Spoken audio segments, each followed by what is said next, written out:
Hace menos de un año, River era el campeón del fútbol argentino y uno de los mejores equipos del continente, pero ahora está lejos de la pelea por el torneo, quedó eliminado de la Libertadores en octavos, de la Copa Argentina en cuartos y ni siquiera puede ganar de local. ¿Cómo llegó a esta situación? ¿Por qué perdió su calidad competitiva? ¿Quién o quiénes son los responsables? Hola, ¿qué tal? ¿Cómo están? Yo soy Sebastián y en este video vamos a explicar qué le pasó a River a lo largo de este año, porque es increíble cómo se vino abajo y pareciera no tener solución cuando antes River de Gallardo se imponía a situaciones más adversas. Recuerdo por ejemplo en la Copa Libertadores las series ante Cruzeiro y Gremio, o la vez que Enzo Pérez tuvo que jugar de arquero. Si repasamos el número de este año, vamos a ver que River jugó 48 partidos, a momento de este video, de los que ganó 26, empató 10 y perdió 12. Además anotó 83 goles y recibió 38, hizo 48 encuentros, en 12 ni siquiera hizo un gol. Encima, en las situaciones más adversas, River lograba aunque sea reconocer su estilo de juego, cosa que ahora ni siquiera está pasando.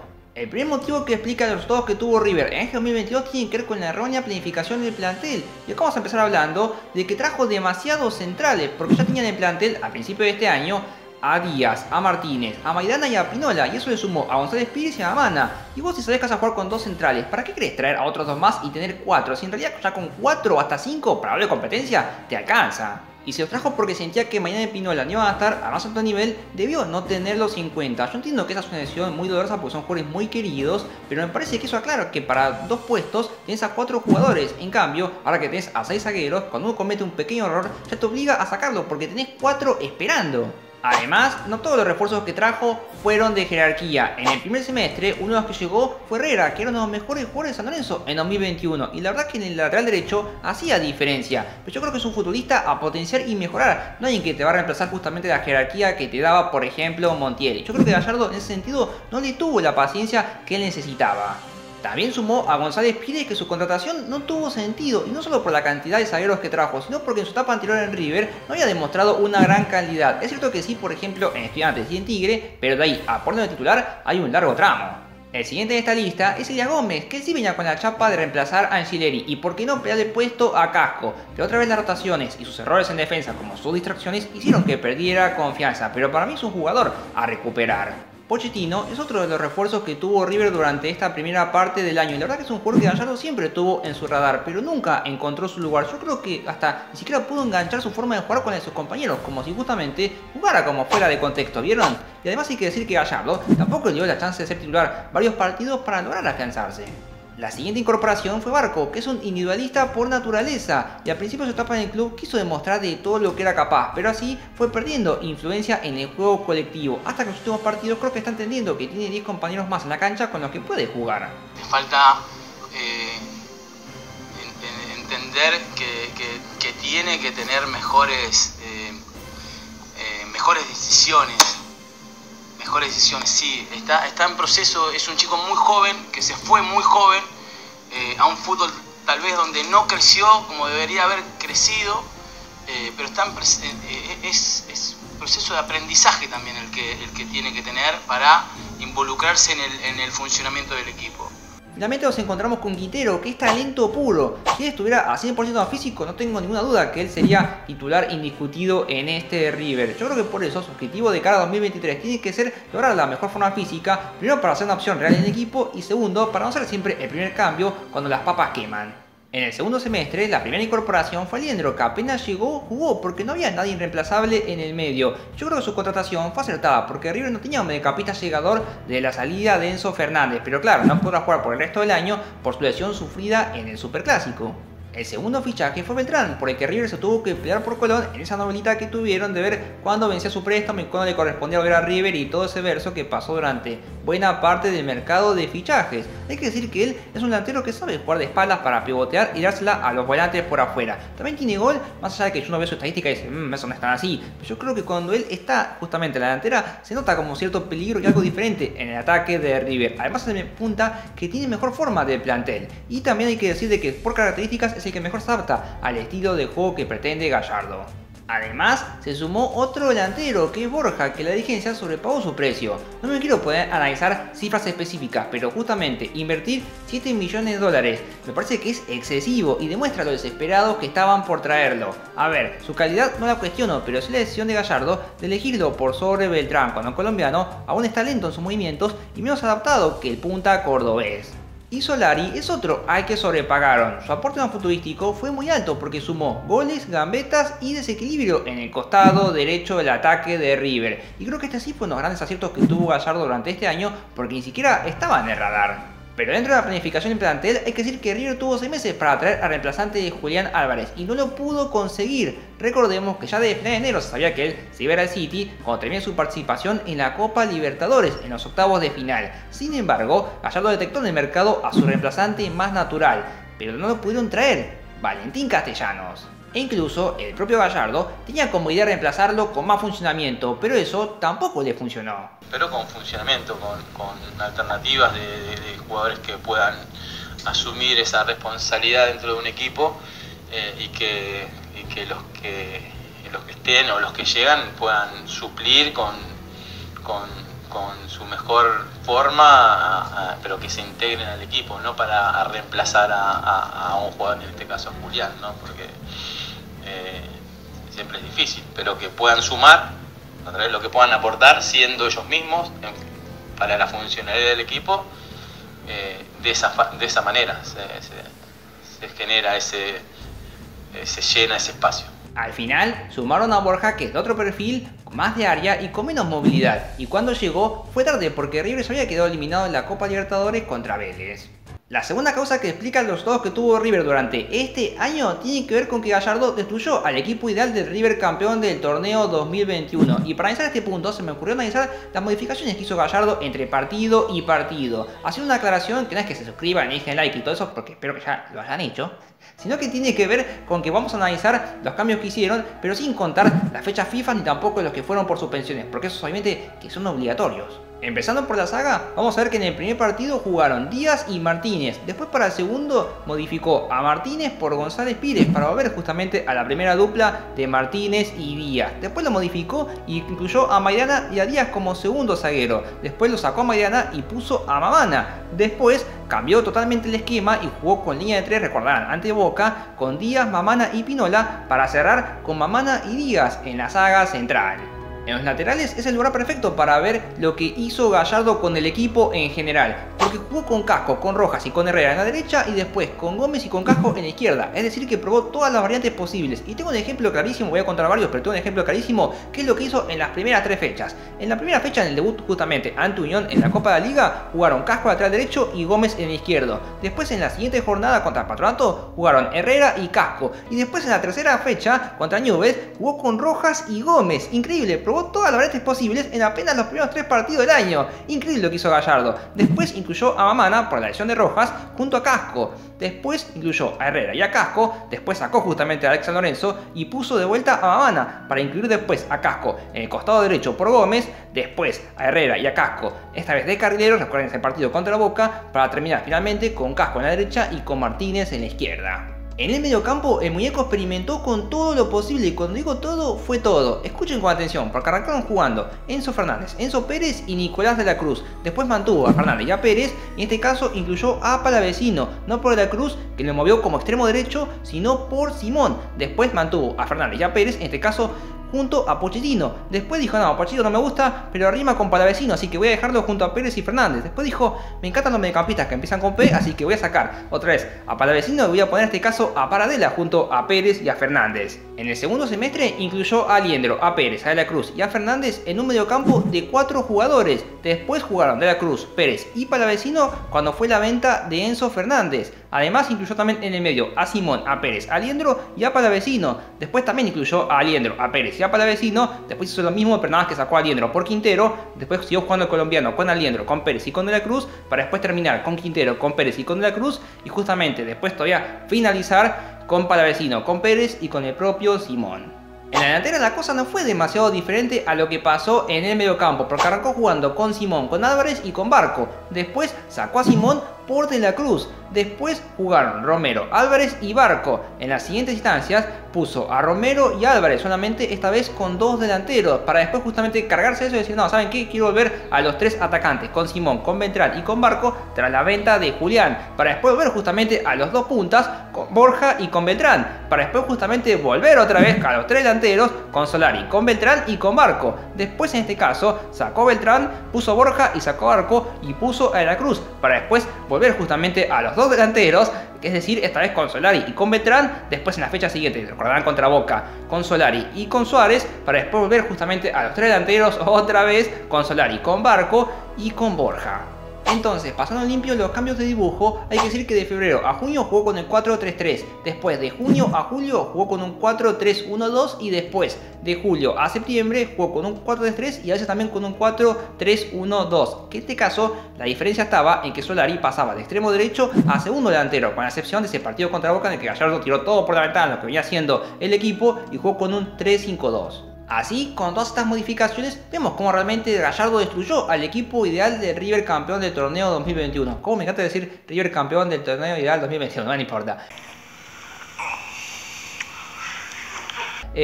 Porque vamos a ver justamente que si lo comparamos justamente a ese equipo ideal con el último partido importante que jugó River, que fue contra el Patronato de la Copa Argentina hace unos poquitos días nada más, en el que quedó eliminado, vamos a ver que hay muchas cosas diferentes. Por empezar, Armani, Pablo Díaz y La Cruz fueron convocados por selecciones, así que bueno, eso no lo contamos si quieren, esa como una salvedad que tiene Gallardo. Pero después vamos a notar de que la defensa es casi otra, salvo por Casco. Después en el medio se repiten 2 de 4 jugadores y los 2 delanteros campeones ni siquiera están en el club. O sea que Gallardo decidió realmente desarmar la base de aquel equipo campeón.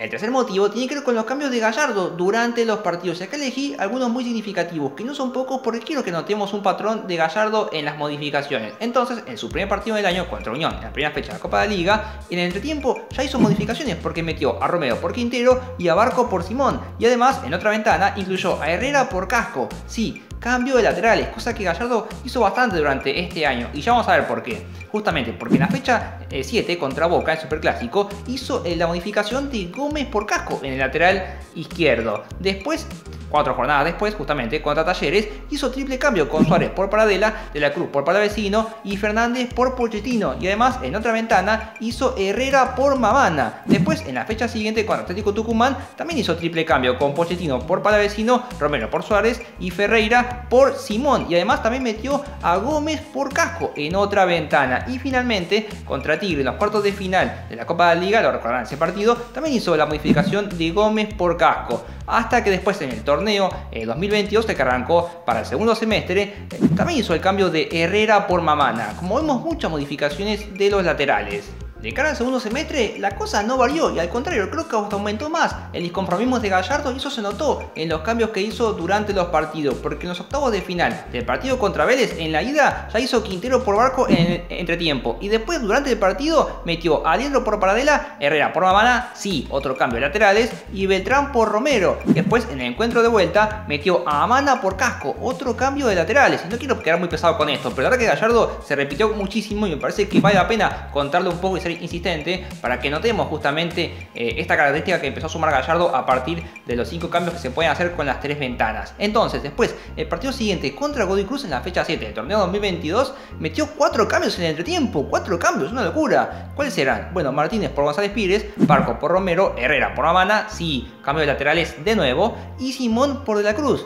Después en la jornada 10 del torneo 2022 creo que hizo sus mejores cambios durante el año, porque incluyó a Borja por Barco, a La Cruz por Aliendro y a Solari por Simón, y eso la verdad que le dieron resultados. Después en la fecha siguiente contra Sarmiento incluyó a Paradela por Gómez en el entretiempo, que aparte Paradela tampoco es lateral izquierdo natural, pero bueno, Gallardo hasta empezó a modificar hasta jugadores en diferentes posiciones que nunca habían jugado antes en su carrera. Además hay que decir que incluyó también a Díaz por Casco, también modificó en este partido a ambos laterales, una cosa rarísima. Y finalmente contra Boca en el último superclásico de este torneo, también cambió en el entretiempo a Borja por Solari y a Aliendro por Herrera. A modo de conclusión de este punto, hay que decir que primero Gallardo se acostumbró a los jugadores a meter cambios en los entretiempos. Después que Gallardo, a partir de arreglar los 5 cambios y las 3 ventanas, justamente también empezó a introducir 2 o 3 cambios a la vez dentro de una misma ventana. También quiero decir que River para mí tiene muchas variantes posicionales y de características entre jugadores del mismo puesto. Por ejemplo, Mamana y Herrera ambos pueden jugar por el lateral derecho, pero River cumplen diferentes funciones y características dentro de esa posición.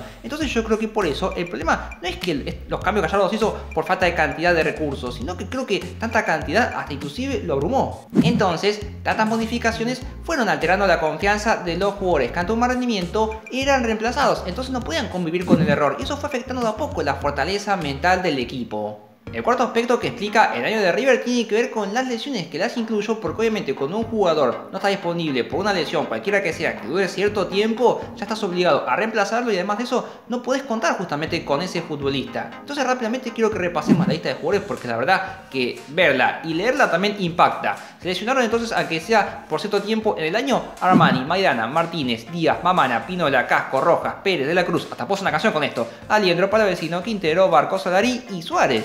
Quiero detenerme, a modo de ejemplo, en dos casos, Suárez y Quintero, porque ambos tienen la calidad suficiente para ser titulares y discutidos del equipo, pero claro, como Gallardo no pudo contar con ellos, no fueron opciones reales justamente para meterse en el 11 ideal de este River. Y esa falta de calidad la siente el equipo a lo largo de los campeonatos, porque esa clase de jugadores son los que te resuelven los partidos. Los bajos rendimientos de algunos jugadores clave de aquel equipo campeón también explican el presente del River actual y pienso algunos como por ejemplo Díaz, Martínez, Casco, Pérez, Palavecino, Simón y Romero, que yo creo que estos futbolistas son responsables también de esta situación porque en algunos partidos, por ejemplo, los rivales se te tiraban atrás, ellos no tenían la capacidad de hacer que River sea superior a su rival y pienso por ejemplo en encuentros como por ejemplo Talleres, Arsenal o Boca, donde se esperaba que respondieran de otra manera. Sin embargo, por más que ellos sean los que estén en el campo y en definitiva los que manejan el destino de la pelota, yo creo que no son los principales responsables porque el problema de River fundamentalmente es estructural y para mí tiene el mejor plantel del fútbol argentino. El sexto motivo es el rendimiento y los resultados que obtuvo el equipo en el Monumental, pero mejor que lo explique Gallardo. La verdad que no tengo ganas. Ah, bueno, muñeco,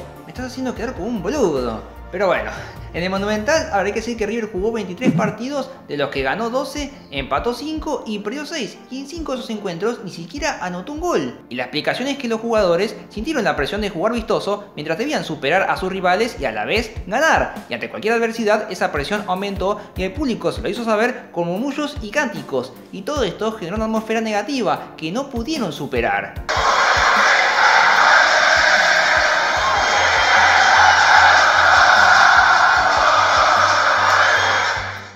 La séptima razón, que es más una opinión diría yo, tiene que ver con que Gallardo no le llega a los jugadores, porque si fuera así tendría otro tipo de problemas, como por ejemplo en la definición o por ahí fallos puntuales en defensa, como le pasó en otros momentos donde te das cuenta de que River tenía una idea clara de juego, sabías a qué jugaba, pero por ahí no sé, erraban demasiados goles. Pero noto que no le llega porque probó nombres, esquemas, sociedades y la verdad que no logró resultados. Una vez, Portela comentó que para él un técnico debe irse del equipo cuando siente que los jugadores no le dan bola, cuando él siente que les habla y no le prestan atención. Yo creo que Gallardo no debe irse y que sí puede revertir esta situación, pero no este año, sino el que viene. Claro, porque ahora se viene, recordemos, un parate por el Mundial, entonces creo que ese tiempo le va a ir muy bien para ganarse otra vez a los jugadores. Sin embargo, antes de terminar, le queda un objetivo por cumplir, clasificarse a la Copa Libertadores del año que viene. A modo de conclusión general, yo creo que Gallardo es el principal responsable del fracaso de River, porque él es la cabeza del área de fútbol en el club. Además también porque él cuando quiso un refuerzo se lo trajeron, también porque el plantel tiene muchas variantes en recursos, en características y también en diferentes posiciones. No es que le falta, no sé, un lateral izquierdo que no tiene ninguno, sino que tiene dos, por ejemplo, dos de muy buen nivel o de muy buena calidad, mejor dicho, que después no respondieron, bueno, esa es otra cosa. Y también hay que decirle que tiene material entonces para jugar mejor y para ganar más. Después, la responsabilidad es de los jugadores, porque si bien ellos son los que toman las decisiones en el campo, el problema principal de River es estructural. Entonces yo creo que el muñeco, cuando los necesitó, fueron llamados justamente a responder, como ha dicho Gallardo anteriormente, ellos no aparecieron, sobre todo en las malas situaciones. Y por último, los dirigentes invirtieron mucho en el plantel, pero sin demasiado criterio. Por ejemplo, Herrera es un jugador a potenciar, pero lo trajeron y le dieron la responsabilidad de reemplazar a Rojas cuando tiene 23 años y apenas una temporada en buen nivel con San Lorenzo. Entonces le cumplieron los gustos a Gallardo, pero nunca se cuestionaron o le cuestionaron sobre qué rol iba a tener cada jugador en el futuro. Y ni hablar de los refuerzos que pagaron de más como Borja y Solari, que son de calidad, pero la urgencia que sintieron hizo que gastaran millones, dejándose llevar por el contexto negativo en vez de por lo que planificaron dentro del proyecto del club. Bueno, a veces los momentos duros también son difíciles atravesarlos y lo importante, no importa el tiempo que se tarde en salir, lo importante es salir. Como te decía anteriormente, a veces cuesta un poquito más, A veces hay que tener un poco más de paciencia, a veces hay que acompañar procesos también. ¿Cómo extrañaba hacer estas investigaciones tan largas? Yo creo que de cara al futuro el objetivo de River tiene que ser, bueno, obviamente primero clasificarse a la Copa Libertadores y después tiene que ser, yo creo que recuperar cierta humildad que había perdido cuando tuvo un presupuesto tan abultado para comprar jugadores, ¿no? Y hacer lo que hacía antes, o sea, comprar a alguien por ahí sin tanta billetera, pero un joven talento que pueda potenciar, que explote en el club y después sí venderlo a un valor mucho más caro y no por calentura. Pero bueno, dicho eso, quiero pedirle si realmente se nota el trabajo que está detrás de este video, ¿no? De investigación, de análisis, de edición también de video y de puesta en escena, ¿por qué no? Estaría bueno eso. O sea, si se nota eso y que no es nada más un video así improvisado como puede haber en otro lado, por ahí. O sea, en definitiva, si este video les parece periodismo de calidad, si fue así, entonces les pido que me dejen su like, se suscriban al canal, me sigan en mis redes y sin nada que decirles, nos vemos en el próximo video.